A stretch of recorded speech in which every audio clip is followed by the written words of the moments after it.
ज्या ज्या लोकांनी म्हाका सहकार्य केले आणि ज्या ज्या लोकांनी हो पुतळो घालपा खातीर म्हाका प्रवृत्त केले, एक ल्हानशी गोष्ट जाल्ली की पुतळो किंवा आपल्या ह्या नगरपालिकेन भितर छत्रपती शिवाजी महाराजांचो पुतळो ना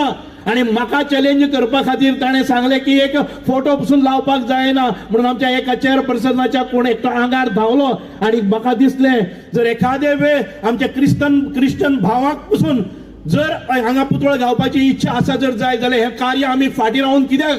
कारण ते पुतळ्याचे तेजे भाशण जाले ते व्हॉट्सएपाचेर गेले आणि लंडनच्यानी हांगा छत्रपती शिवाजी महाराजाचो पुतळो जाय म्हणून शुभेच्छा येवपाक लागल्यो। त्याच्या नंतर हांवें म्हणलें की आमी फाटीं कित्याक सरप आणि त्या हातूंतल्यानच एक भव्य दिव्य पुतळ्याची स्थापना जाली जी आमकां सदो काळ प्रेरणा दितली, ही सदो काळ आमकां चेतना दितली, सदो काळ ताचो आदर्श घेवन आमच्यो अनेक पिळगे मुखार वतलो। हो पुतळो जो आसा तो ब्रॉन्झाचो आसा, 500 वर्सां पर्यंत टिकतलो अशी ह्याची गॅरंटी आसा, कारण हे अद्वितीय असे कार्य आसा ते अनेक जनरेशन अनेक शतकां चलपाक जाय। देव बरें करूं। जय हिंद, भारत माता की जय।